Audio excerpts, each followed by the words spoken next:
red light goes on, things go quiet. Welcome back to the South Range Show. DJ Yoakley, David Rock, the head football coach of the South Range Raiders. Let's give it up for this guy. Coach, last week we talked about when the bright lights are on. I mean, the bright lights were on. You guys came out to play, and Raider football on perfectly on display. From an execution standpoint, it's easy to sit there and look at the win and go, we won, on to the next week, on to Niles. But how do you break down a win like that where it did look like you were dominant for 80, 90% of the game? I think you try to take away the positive as much as you can. I thought we did a good job of playing complementary football. I thought early on our offense was doing a nice job of controlling the tempo of the game and running the ball well. Thought the defense was doing a good job keeping the ball in front of us. And I thought on special teams we really executed at a high level, especially down the stretch. Yeah. So, I mean, anytime you get, success in those areas, you try to take as much away from it as you can. But obviously we have a lot to work on. And our guys understand that. We went in Saturday and realized there's a lot of things we could have done a lot better and tried to get back to the drawing board and continue to get one day better. When you look at that, I mean, is it hard? I know for you want to keep pedal down all the time, right? Is it challenging to have to keep that pedal down? I mean, for put it in perspective, for broadcasters, sometimes it gets to a level where it's tough to talk about, right? It's you feel like you're beating up on the other guy. Is it tough for you to keep that pedal down constantly, and for the guys?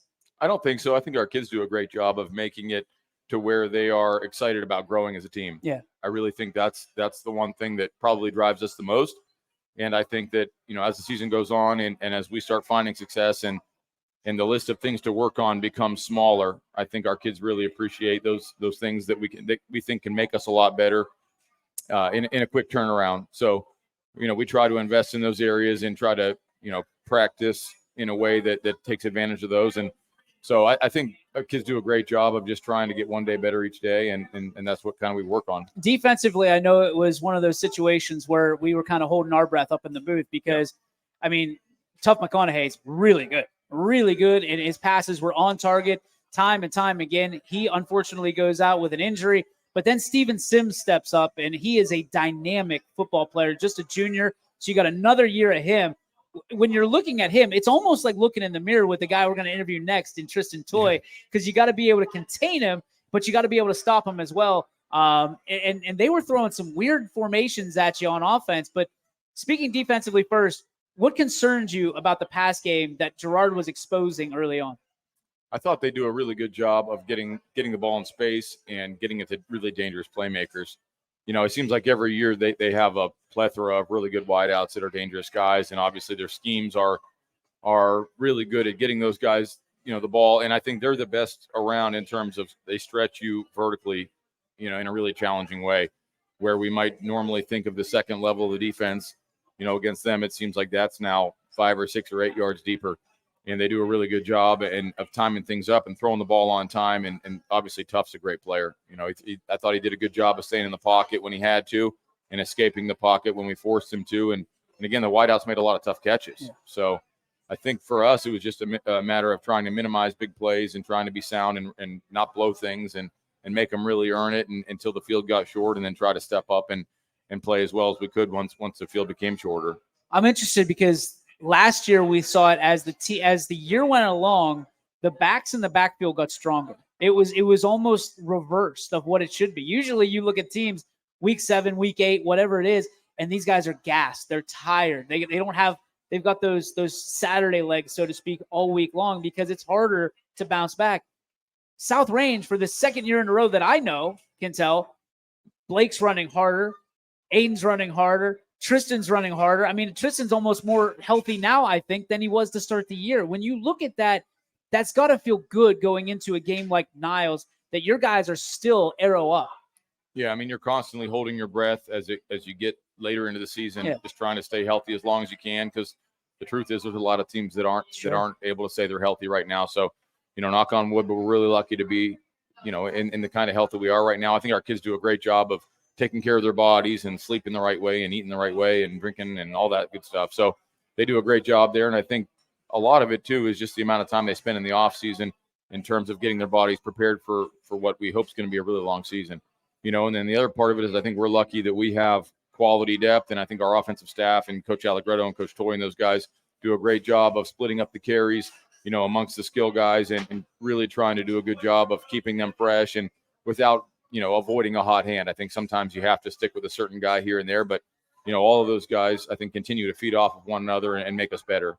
You sit and you look at this game, the matchups. There should be a lot of attention on this because if you win, you get a share of the NE8 again, right? So another NE8 championship, a lot on the line for you guys, but for Niles, there's a ton on the line, right? Everybody looks at it. They point to it. Had an interview today that they were saying Niles is the last team that beat South Range. Do you think it's in the back of South Range's mind?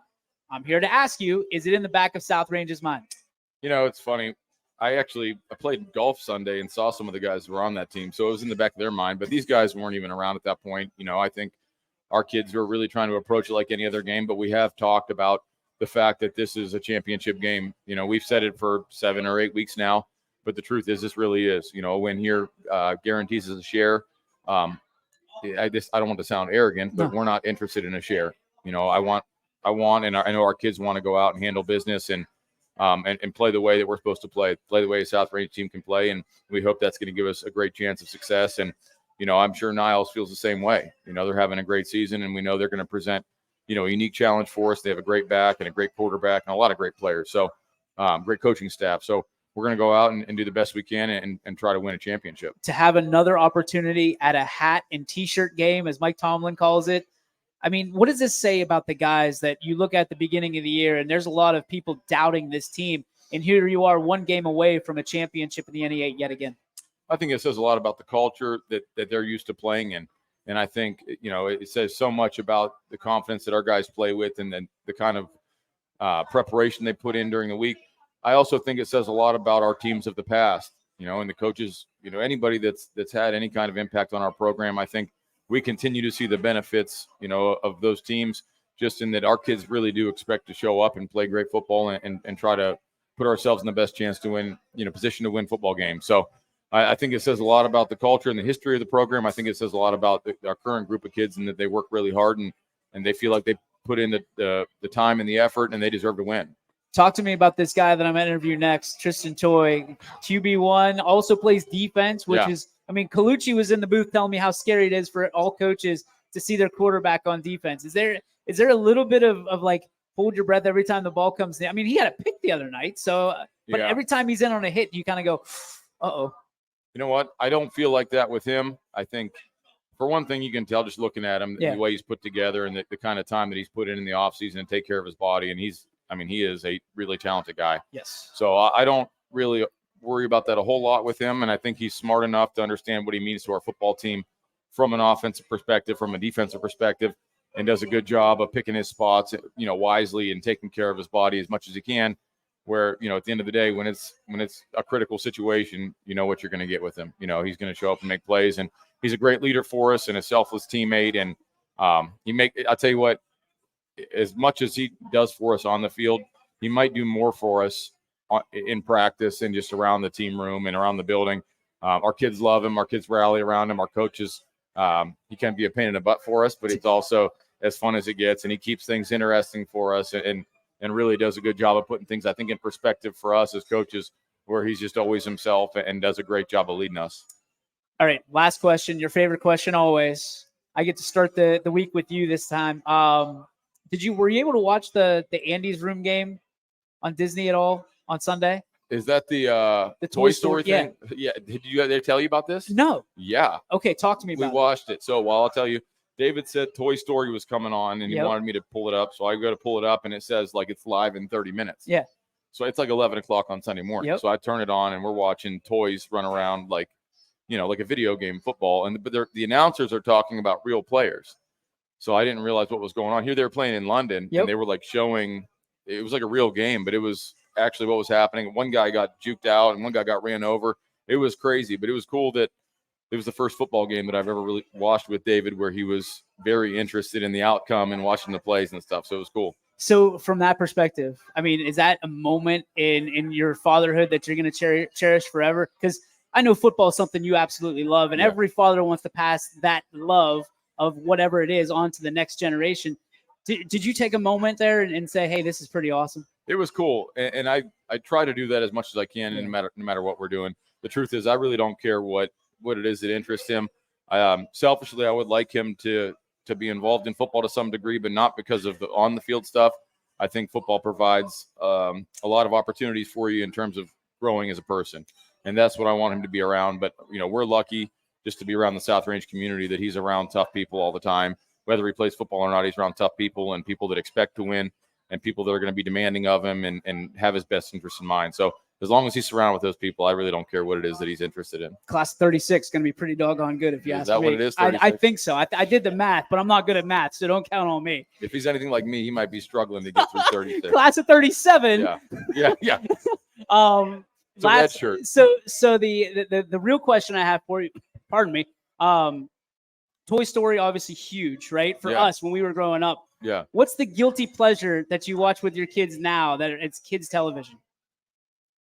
So I didn't grow up watching a lot of movies. Okay. But now that the kids are watching movies and stuff, I'll be honest with you, I am pretty high on, I like Moana.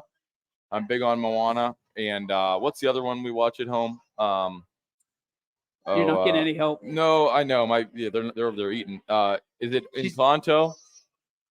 Encanto? Encanto?